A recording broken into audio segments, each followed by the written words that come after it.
Leafs fam, hockey world, what is up? This is the Leafs Convo podcast. I'm Norman James.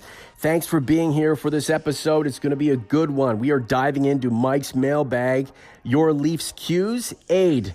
Mike will do his best to provide you with the answers you're looking for, and we will once and for all get the reason behind his hatred for Jake Gardiner. Because you know, and it's been documented on this podcast over the past 4 months and a bit, that he absolutely loathes Jake Gardiner, right?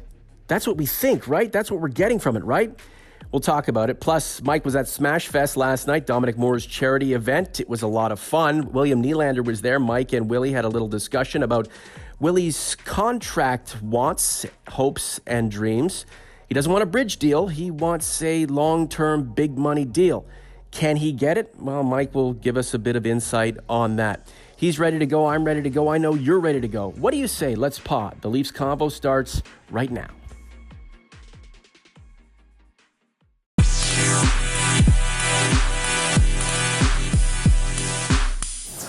And here is our good friend from Cheektowaga, New York, the one and only Mike Augello. Hello, Michael. Good morning, Norman. How are you? Not too bad. I was extremely concerned last night that you would not survive Smash Fest, but you did. I got hit with a few ping pong balls, one off the cranium.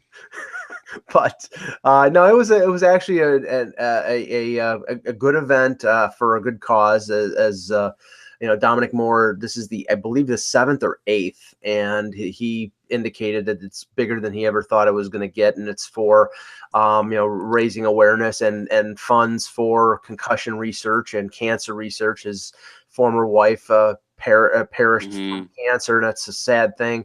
And this is a great thing that he's done, and he attracted a lot of his former teammates, who were Connor Brown and Zach Hyman and Willy Nylander and Mitch Marner and a number of other players from throughout the league. So it was a good event and a good time too.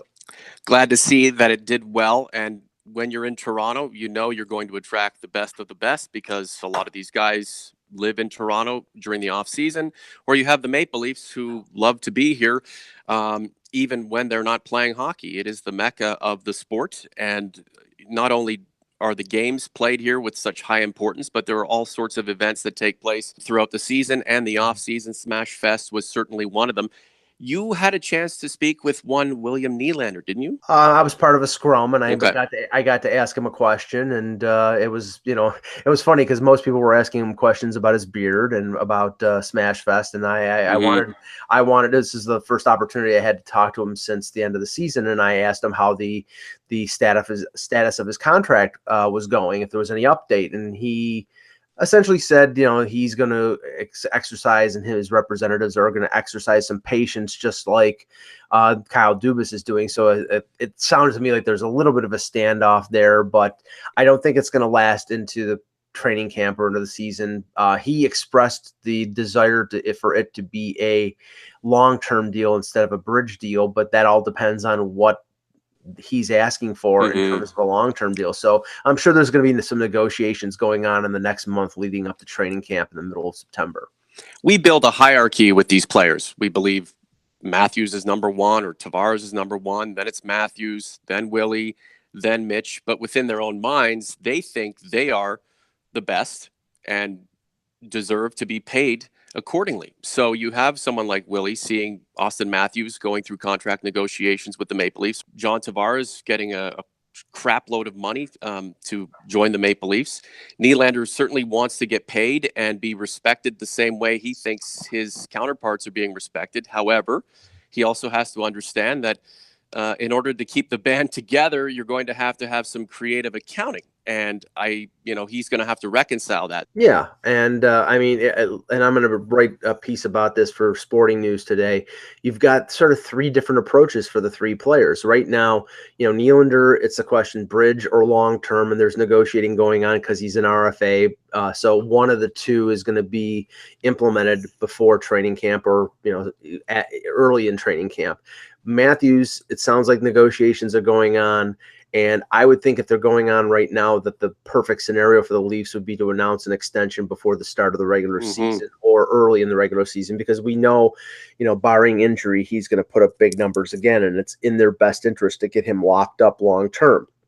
Marner, on the other hand, there has not been a peep there's not been one peep regarding any talk of a contract extension. Now, I'm sure maybe that's the product of his agent, which I think is Darren Ferris, and the Leafs just maintaining a low profile. But there's a lot of speculation that he's comfortable with playing out the last year of his ELC and putting up a big number. And if he does that on top of the 2 years that he's put up before, he's going to be able to ask for a lot more than just $6.5 to $7 million. He's going to try to get closer to what Tavares and Matthews are making, and that could conceivably be a problem for the Leafs. So it's going to be interesting to see how these three scenarios play out. The time will come for all of these young men, right? They're all going to get paid well at various points of their career. William Nylander will be taken care of at some juncture along the way, and with Mitch Marner, he knows he's going to make a boatload of money, and he seems confident enough to go into his final year of the ELC and do what he has to do. Like I said, I think ideally the Leafs want to get these scenarios wrapped up as quickly as possible. It may not be possible to do so. It may be an ongoing thing. Like I said, I think that there's enough impetus in the Matthews situation where, you know, he's going to be well compensated by the Leafs. They know what they have in reference to him. He's a centerpiece player. They don't want that, you know, dragging on into the season because it'll just be a distraction. And I think that for some reason, I think he's going to end up getting for 8 years what Tavares got for 7, that he'll be making 11, just like Tavares. And then they're side by side. Maybe a little more because he was drafted by the Leafs and Tavares was brought in as a free agent. But, you know, we'll see what that negotiation is. But Marner is the situation that I think will be the most interesting because, I mean, it really has a potential of causing a little bit of a problem for the Leafs in terms of their salary structure going forward. When you have lots of good players, you have to pay them like they are good players. So clearly the Leafs know what they're going to encounter. The key is getting some of these cups won as soon as possible so that when you do lose these superstars in the making, you've already reached the promised land, and then you can restock with younger players along the way. This is the Leafs Convo. Norman James with Mike Augello. We'll get to Mike's mailbag in just a moment. With Austin Matthews, just to further your point there, with him, you're right. He's probably going to want a little bit more money, and the Leafs may just toss him a couple extra dollars to say, hey, you're one of our own. We want you in the fold for your entire career. You are the de facto leader of the team. Mm-hmm. John Tavares isn't going to have his nose put out of joint over this because JT, 8 years, 9 years in the league now, has come to Toronto, his hometown, to join a team to do nothing but win a Stanley Cup. Yeah, and I think the only mystery with Matthews is, does he follow? And I think I made this point before. Does he follow the blueprint of Stamkos, Tavares, Kane, Taves? They all took 5-year sort of extended bridges out of their ELC, got paid but didn't get paid top dollar. With Stamkos, I think it was $7.5 million for 5 years, and then they turned free agent at 26, 27, and can hit the 8-year deal. I mean, it's a little more risky. It's more indicative of somebody who believes in themselves, and all these guys do because they're all talented players. But for the Leafs, I think they want that 8 years, and that will be sort of the tug of war that goes on. If you can get the big dogs signed up, the rest isn't gravy. But if the Leafs are having to pay all of these dynamic forwards, where are they going to get the money to compensate Jake Gardiner for a long term? We'll get to Jake in just a moment. Time for Mike's mailbag. You ready to go? I'm ready. All right, Cam at CamWatts25. Right now, if you had to move one of Liljegren or Dermott for an established D-man, who would you let go? Well, first of all, it would depend on the D-man. I mean, that's them sort of like being wishy-washy here, but it depends on what you're talking about. If it's a top 2 defenseman, I would move either one of them. But if it's a right-hand shot, well, probably Liljegren, because Liljegren hasn't been in the league, and I think Dermott has proved even in a half season that he can play in the NHL, and I think eventually be a top 4 defenseman. So the unknown of Liljegren right now after 1 year in the AHL, I think he's going to be an NHL defenseman. I think he's going to be a good one, but there is the unknown right now of what he is. So if I could get myself a top 2 defenseman and Liljegren was part of the package, I wouldn't worry about it. I want to see more of Dermott. Thanks so much for that, Cam. Question 2, Babshock at MLG Philly. Are these Colton Parayko rumors legit? Janssen, Gardiner, Carrick, a reasonable offer for the St. Louis Blues defenseman? Kevin Allen from USA Today was on a recent Hockey Buzzcast that I hosted, and I asked him point blank whether he had heard anything regarding St. Louis trading Parayko, and he said he hadn't. Now, I looked at, because I saw the rumor that Howard Berger had posted on his website, and looking at the Blues situation, Jay Bouwmeester, who's 34, is a UFA at the end of the year. Now, I don't know if he's coming to the end of it or not. I mean, he still seems to be playing at a pretty high level, but with their situation with guys like Tarasenko locked up, they've got a lot of money tied up in some players. Does that mean that they need something to open up some space to be able to sign a guy like Bouwmeester for 2 or 3 years? And would they sacrifice a Parayko? I mean, the only thing I see from the St. Louis point of it is that they would be getting young, cheap forwards like Janssen, who's making less than $1 million, but they have tons of young, talented forward prospects, and Jordan Kyrou, Klim Kostin, Robert Thomas. The deal doesn't make any sense to me unless they've really soured on Parayko and think that he's not worth the 5.4 that he's making. I can't see them trading him. So I don't know. I don't know about that one at all. Leaf fan at Christian Bale 3. Who is the opening day fourth line center? And if you trade Sparks or McElhinney, what's the return? Well, for the fourth line center first, right now it appears to be a battle between Per Lindholm, the SHL veteran that they brought over, and Freddie Gauthier. I think that there will be a challenger added, maybe somebody on a PTO. I know there was a suggestion from another website that Matt Stajan, the former Leaf, would be a guy. I'm not sure about that because Matt has slowed down a lot, but we're talking about a fourth line guy, so maybe they could accept that. But somebody like an Antoine Vermette or somebody of that, if Daniel Winnick is out there, maybe come back for a third time. But I think that they'll bring in a veteran on a PTO to take it to sort of push the other two, and in case Lindholm has a situation like Miro Aaltonen where Babcock just doesn't think he's an NHL player, but they definitely, it's definitely a question mark, and I'm one of the people who doesn't believe that Freddie Gauthier is ever going to be a full-time NHLer. I don't think he's quick enough, and he doesn't play the type of game that Babcock wants him to play as a 6'5" forward. So that'll be one of the battle zones, as I characterized it at training camp. I wrote about it a couple days ago. The other question regarding Sparks, McElhinney, you're not going to get a ton. And that's not the point, because you probably lose either one of them if you put them through waivers. And that's the whole situation here. I was a little surprised that the Leafs didn't try to include Sparks in a deal.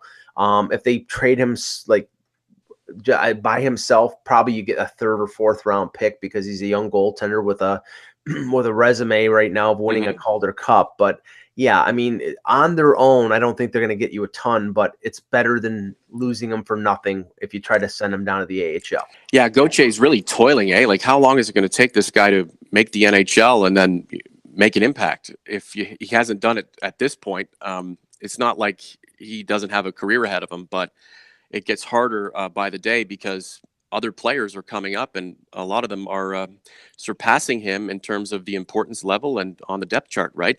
With Garrett Sparks, it's interesting. This guy has an all-world season in the AHL, in the place where you want to showcase and develop your game and get to the point where there's nothing else to prove in that league. Right. So you're knocking at the door of the NHL, and you'd think that teams would want to give this guy a shot. What do you have to do to earn a place in the NHL that Sparks hasn't done already? Or is this a situation where the scouts and those who evaluate talent think, hey, he can do whatever he wants in the A, he just doesn't have the right goods or tools to succeed in the NHL? Well, internally, I think the only concern about Sparks, because he had a fantastic year last year, is the fact that, McElhinney as the backup was only playing in the second of back-to-back games. And when he was doing that, it was like he was basically playing once every 2 weeks. And he put up a .934 save percentage and won 11 games and a goals against slightly over 2. So you can't get much better than that. Sparks essentially has been a starter for the guy who plays anywhere from 40 to 60 games in the AHL every year, and you don't know whether he at 24 years old is a guy who can play once every 2 weeks and stay sharp. I mean, that's, I think McElhinney has earned the respect and the confidence of Mike Babcock, and you're going to have to do an awful lot to unseat that. So I continue to think that McElhinney is going to be the backup next year. That a guy like Calvin Pickard might be the heir apparent or the one in waiting because he has NHL experience. But Sparks' NHL experience was 17 games when he got destroyed in that bad season, and it wasn't his fault. But he is yet to prove himself at the NHL level, and I think that's going to be the problem for him. If you can get something for him, great. If you can't, but you have an opportunity to ship him somewhere where he can get into the NHL and take hold of his destiny, then that's great too. But really, it comes down to teams that need a goaltender and are looking for a Sparks type of backstop. So we'll see what happens there. This is the big question, Mike. This is the most serious question you'll have answered on this podcast ever. Sure. From DB, why do you and my dad hate Jake Gardiner? Please don't go long, Mike. We've gone on about this, but you can sum this one up. Goodness. Just because somebody is critical of Jake Gardiner or any other player does not mean they hate them. But when a player has shortcomings in their game, you have to point it out. As somebody who has watched this team since they were 4 years old and watched players on the ice and determined how good and how bad they are based on how they play. I'm sorry. I mean, Jake Gardiner offensively is almost all-star level. Maybe he is all-star level. He's a great offensive defenseman. He carries the puck. He's creative in the offensive zone. In the defensive zone, he is mostly, for most of his career, been a train wreck. And Game 7 against Boston, he was. And so that's sort of, there was confidence, or there was a belief that he was improving defensively after the 1 year that he had under Babcock, where he managed his minutes. That last year, I think that went a little bit by the wayside. This is not to say he's not a usable commodity, but all Norm and I have been saying since we started this show is you've got a situation next year where Matthews is going to need a new contract. Marner is going to need a new contract. They've signed Tavares. They're going to sign Nylander. And if Gardiner puts up 50-plus points, he's going to cost $6.5 to $7 million a year, and they cannot afford that. So if that's the case, I'm for, before the trade deadline, or even right now, if you can get a good return for him, trade him now. Trade him before you lose him for nothing. The biggest mistake of the Lou Lamoriello administration was not trading JVR and not trading Bozak. Jake Gardiner reminds me of Phil Kessel, Mike. Right place, wrong time. Phil Kessel was that cherry on top, that added piece to a Stanley Cup puzzle that had needed to be finished for quite some time. Right. Unfortunately, he didn't have any of the other main pieces to help him complete that puzzle. Jake Gardiner is the same kind of guy. You have younger Jake Gardiner type players coming up in the pipeline, and they're going to want to get their crack. Jake Gardiner's the guy, but when he looks around, he just doesn't really have any serious support that would be needed for a guy like Jake Gardiner to flourish, coupled with the fact that he's up against FA here in the next year and a bit.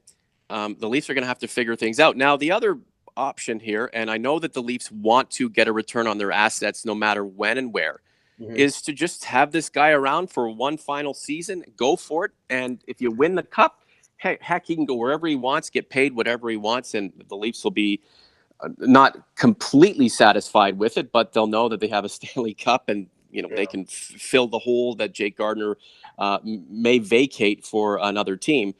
That'd be great. But if the season doesn't go as planned and Jake Gardiner's there and they get into the second round of the playoffs and there are more of the same sort of problems that Jake Gardiner has been involved in with other playoff occurrences over the past several years, then people are going to say, hey, why didn't you trade this guy when you had the chance? He's going to walk and you're going to get nothing for him. We've got to keep going here, Mike.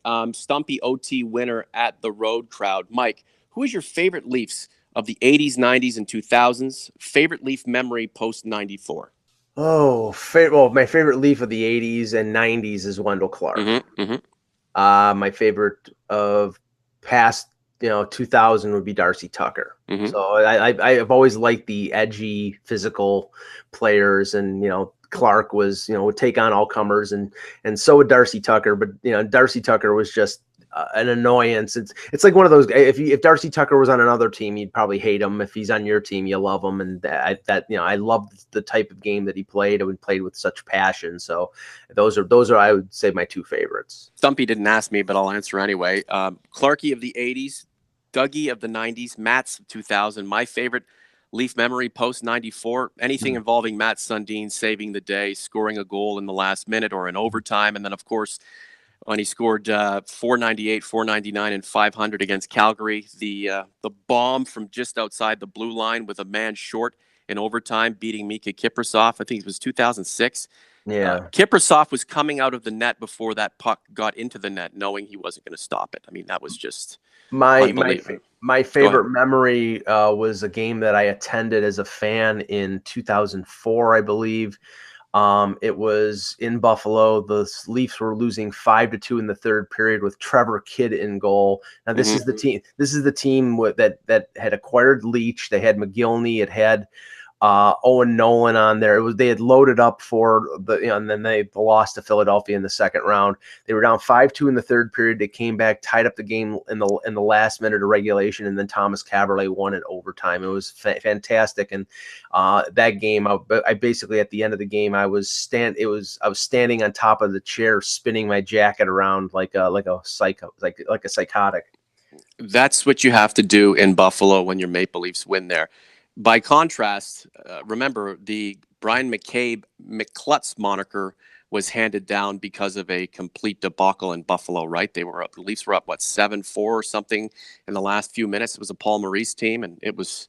Yeah, so there were plenty of those to have to digest over the years. It was nice to have a little reprieve from the depression that is typically the Leafs going into the Buffalo arena and coughing it up. Real quick. Great news. Joe Bowen and Jim Ralph signed a 5-year contract extensions to do radio for the Maple Leafs for the next half decade, hopefully more. I know the movement now is to get these two legends doing television at some point.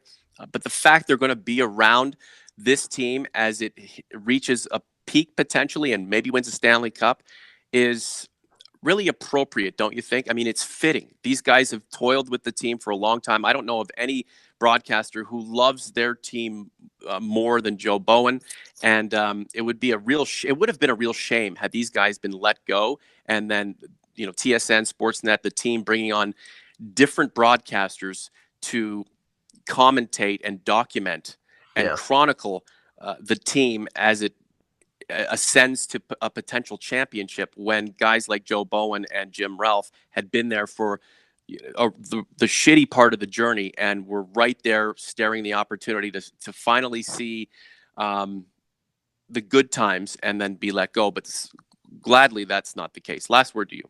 Yeah, I mean, as somebody who has listened to Joe Bowen since he began in the early '80s, I think it was 1982-83 season.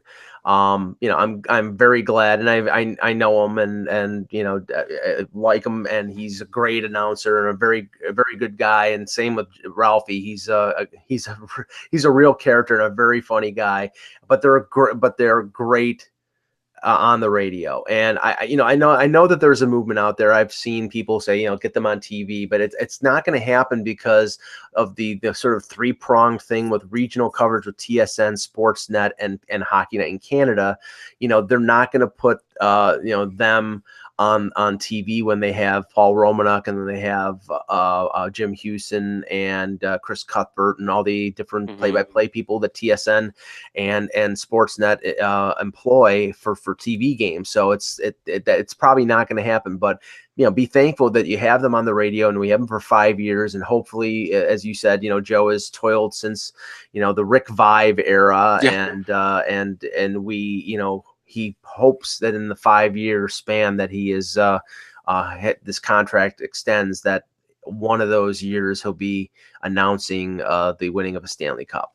I can't wait for that call, and I'm praying to God he doesn't pass out during. Thanks, Mike. Thanks, Norman.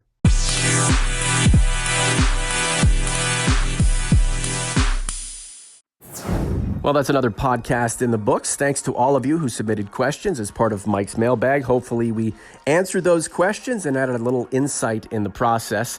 Hashtag Ask Mike. If you have any Leafs questions that you want answered, we will get to them on a future edition of the Leafs Convo podcast. For Mike Augello, I'm Norman James. Thanks so much. We'll talk to you again soon. Peace.